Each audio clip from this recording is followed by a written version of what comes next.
प्यारे बच्चों नमस्कार। पिछले वीडियो में हम इन्वर्स फंक्शन और इन्वर्स ट्रिग्नोमेट्री फंक्शन और केवल ट्रिग्नोमेट्री फंक्शन इसका हम ग्राफ देख चुके हैं और प्रिंसिपल वैल्यू ब्रांच क्या होता है ये आपको मैं बता रखा हूँ। तो मैं आज इसको फिर से एक बार रिवाइज कर दे रहा हूँ साथ में। तो देखिए पहले हम आज स्टार्ट करते हैं ट्रिग्नोमेट्री फंक्शन का। तो ट्रिग्नोमेट्री फंक्शन का जो ट्रिग्नोमेट्री फंक्शन में साइन एक्स लेते हैं तो साइन एक्स का डोमेन क्या होता है, पूरे का पूरा आर होता है, कुछ भी वैल्यू रख सकते हैं और रेंज हमको क्या मिलता है -1 से 1 के बीच में मिलता है। आप लोग ग्राफ देखिए, कल का ग्राफ देखिए, ये मेरे पास है। तो देखो पूरा का पूरा हम आर रखे थे तो हमें क्या मिला था, वैल्यू कहाँ से कहाँ तक मिला था, -1 से और 1 के बीच में ही वैल्यू ऐसा रोटेट होता रहता है। ठीक है, तो ये हुआ साइन फंक्शन का। तो इसी प्रकार आप देखेंगे तो जो एक्स एक्सिस में रहता है वो आपका डोमेन है और वाई एक्सिस में मिल रहा है वो आपका रेंज है। ओके, तो ये R टू -1 टू R। उसके बाद कास एक्स था, कास एक्स के लिए डोमेन क्या है, पूरे का पूरा R इसके लिए भी रख सकते हैं और इनके लिए भी रेंज क्या मिला, -1 टू 1। क्यों? क्योंकि ये जो रेंज मिल रहा है यही आपका क्या काम करता है, इन्वर्स फंक्शन के लिए डोमेन का काम करता है। तो याद रखिएगा। ओके, ये हो गया। उसके बाद कास होगा, उस 10 है तो 10x में क्या होता है, 10x में हम रियल नंबर में से किसको रिमूव करते हैं, जब जब कास एक्स 0 होता है तब उसको रिमूव करते हैं। क्यों? क्योंकि 10x इज इक्वल टू क्या होता है, साइन एक्स अपन कास एक्स। तो जब कास 0 कब होता है, तो π/2 के मल्टीपल में, मतलब 2n+1 और π/2 where n belong to any integer number, ये होता है डोमेन। और उसके बाद रेंज क्या मिला हमको, तो रेंज पूरे का पूरा हमको क्या मिल गया, आर। ठीक है, रियल नंबर, आर मतलब रियल नंबर, या फिर इसको आप लिख सकते हैं -∞ टू 10x ये और इनफाइनाइट। ठीक है, तो ये मिल जाता है हमको वैल्यू 10x तक वैल्यू -∞ से इनफाइनाइट तक। फिर कॉट आया तो कॉट एक्स का, काट एक्स में कब, जब साइन 0 होता है तब इनको दिक्कत होता है। तो इसमें से हम जब जब साइन 0 होता है उनको हटाएंगे। तो साइन कब 0 होता है, तो पाई के मल्टीपल में होता है, तो पाई के मल्टीपल में इसको हटा देंगे। तो पाई के मल्टीपल मतलब 0, पाई, 2 पाई, 3 पाई, ये तो इनके लिए भी हमें पूरा का पूरा आर मिल गया था और ये सेम एस हो जाएगा। ओके, उसके बाद कॉसेक है ना, सेक, तो सेक एक्स, तो सेक एक्स देखे तो सेक एक्स में क्या होता है, आर।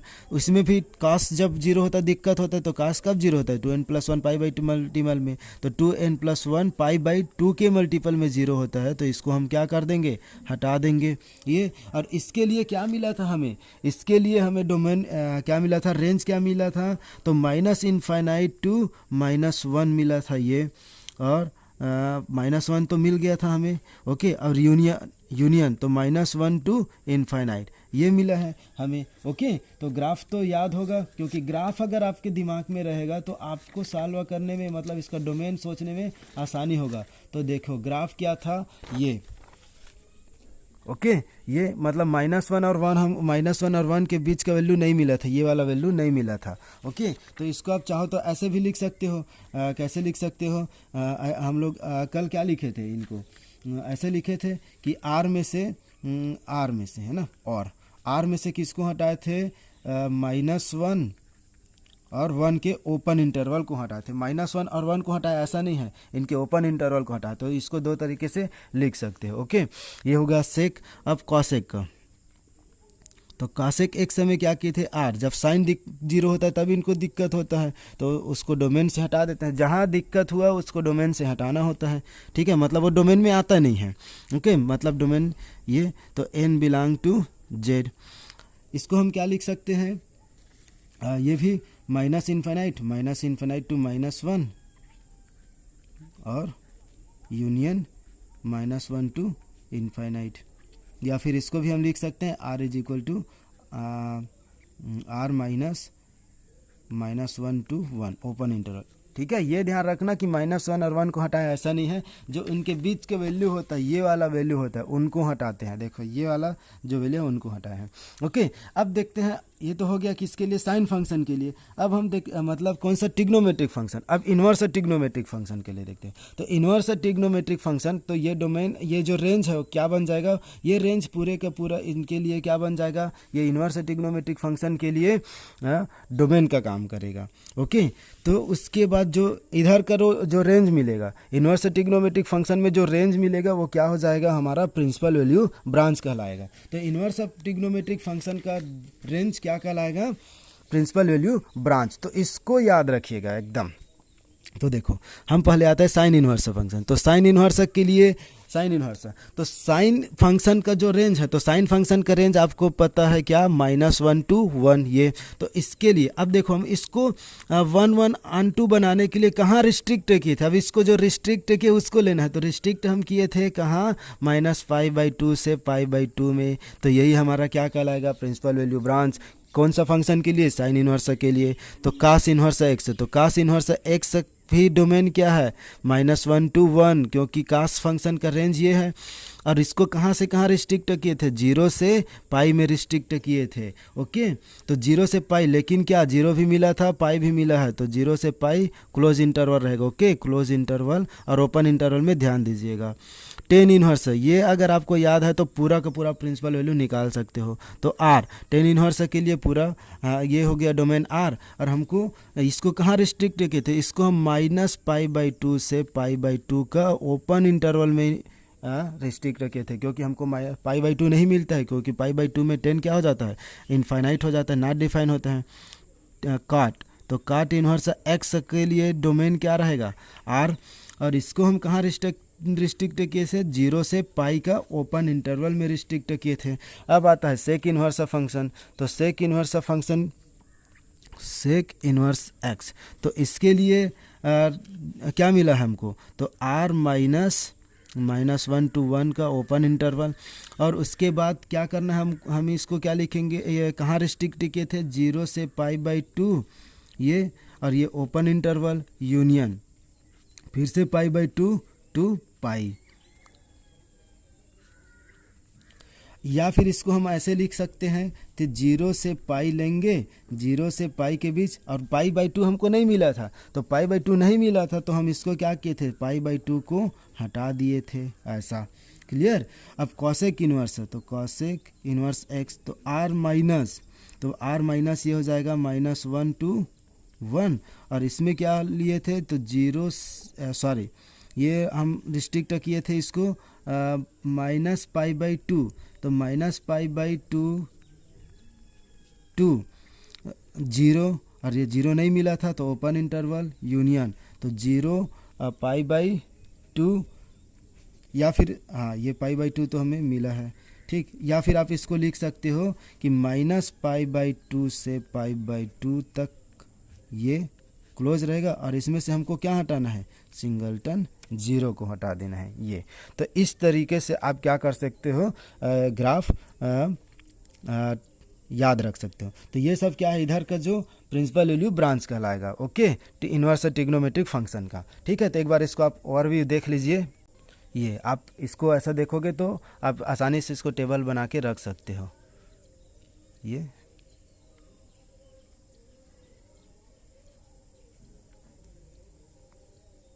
ओके, तो चलो अब हम इससे रिलेटेड क्या करते हैं, क्वेश्चन सॉल्व करते हैं। Find the principal value. देखो क्वेश्चन क्या बोल रहा है कि find the principal value of sine inverse 1/√2। तो इनका हमें क्या करना है, प्रिंसिपल वैल्यू फाइंड करना है। तो प्रिंसिपल वैल्यू फाइंड करना है, मतलब आपको पता है कि प्रिंसिपल वैल्यू साइन के लिए क्या होता है, प्रिंसिपल वैल्यू ब्रांच साइन के लिए -π/2 से π/2। तो -π/2 से π/2 के बीच में हमें इसके वैल्यू को लेकर के आना है। तो देखो हम क्या करेंगे, इसको सोल्यूशन करेंगे। तो पहले क्या करना, इनको y ले लेते हैं। y is equal let y is equal to sine inverse 1/√2, ये हो जाएगा। अब ये साइन इनवर्स है तो साइन इधर चला जाएगा, तो क्या हो जाएगा, साइन इनवर्स है तो इधर जाएगा तो साइन y हो जाएगा, राइट। तो ये हो गया 1/√2। अब आपको पता है कि 1/√2 साइन में कब होता है, तो 1/√2 साइन में कब होता है, साइन π/4 में होता है, राइट। साइन π/4 में क्या होता है, 1/√2। तो साइन, ये साइन और ये साइन कैंसल आउट, तो y इज इक्वल टू क्या मिल गया हमें, π/4। तो ये π/4। अब π/4 क्या देखो, -π/2 से π/2 के बीच में है, प्रिंसिपल वैल्यू ब्रांच के बीच में है। तो यस है, तो π/4 क्या हो जाएगा, π/4 बिलोंग टू दिस। तो देयरफॉर क्या हो जाएगा, pi by 4 is principal value of sine inverse 1/√2। तो क्या बोलोगे इस देयरफॉर, ये देखो y क्या है, y क्या लिए हम, साइन इनवर्स 1/√2, तो y को मैं फिर से वापस रख दूंगा, तो sine inverse 1/√2 is equal to pi by 4, और ये pi by 4 belong to minus pi by 2 to pi by 2। ये क्या है, principal value branch, principal value branch, तो प्रिंसिपल वैल्यू ब्रांच में बिलोंग कर रहा है, तो हेंस आप बोल सकते हो hence the principal value of sine inverse 1/√2 is equal to is pi by 4। तो ये हमारा क्या हो गया आंसर। तो इस टाइप के आपको यानी सॉल्व करना है। देखो और क्वेश्चन लेते हैं एक दो ठो, तो अब मैं ये सब नहीं लिखता हूँ। अब देखो मतलब ये क्वेश्चन सेकंड ले लेते, ये हम फर्स्ट है, ये क्वेश्चन सेकंड। तो क्वेश्चन सेकंड अब हमें किसका फाइंड करना है, प्रिंसिपल वैल्यू फाइंड करना है। शार्ट में लिख दे रहा हूँ मैं, फाइंड प्रिंसिपल वैल्यू ऑफ किसका, कॉट इनवर्स, देखो सॉरी ये कॉट इनवर्स है, कॉट इनवर्स -1/√3 है, ठीक है। तो इनका हमें फाइंड करना है।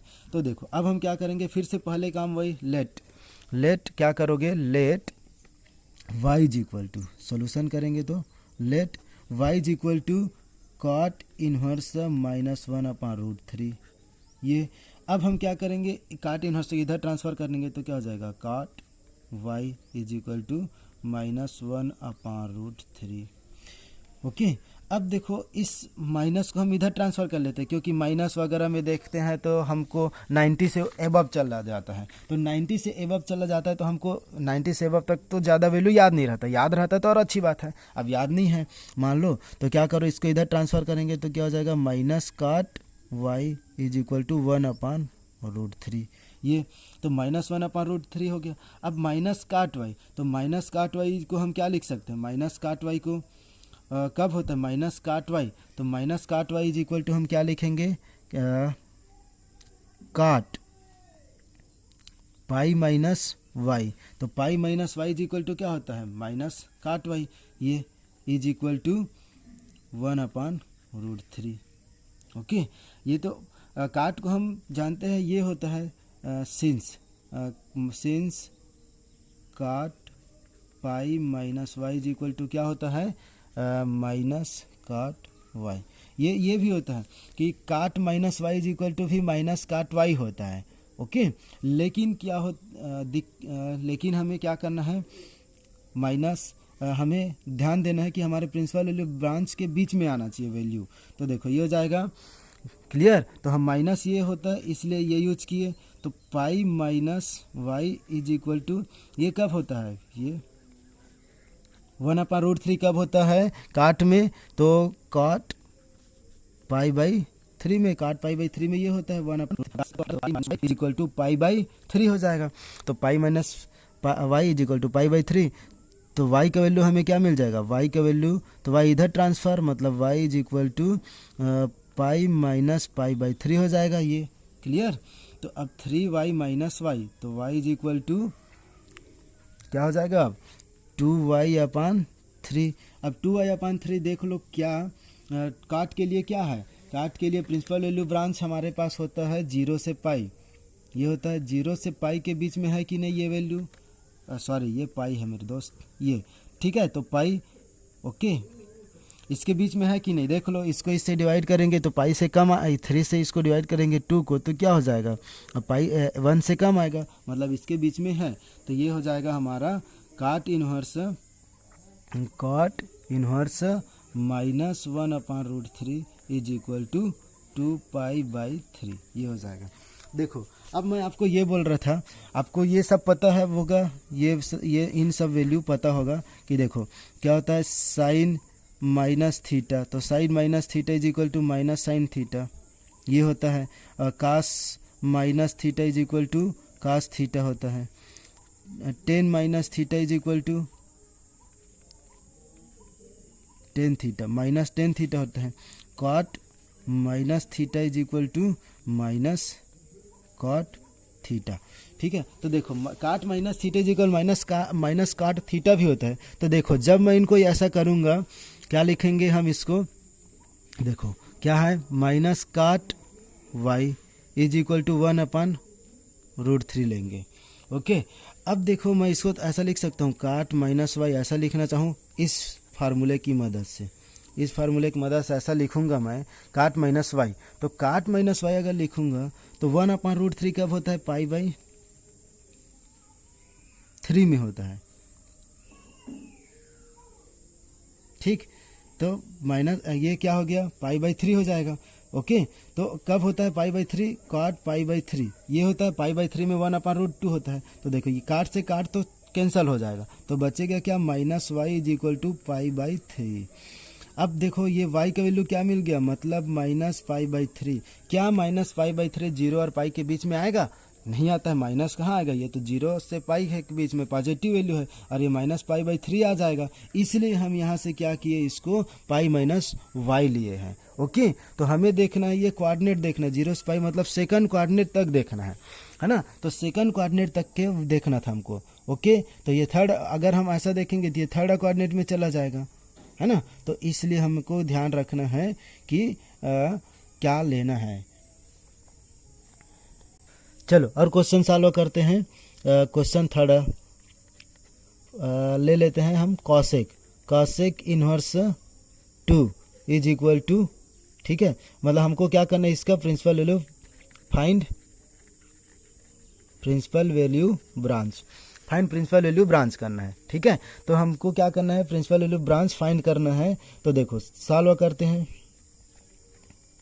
Late y is equal to क्या ले लो, कॉसेक इनवर्स 2। ओके, कॉसेक को इधर ट्रांसफर कर देंगे तो क्या मिल जाएगा हमें, कॉसेक y मिल जाएगा। तो कॉसेक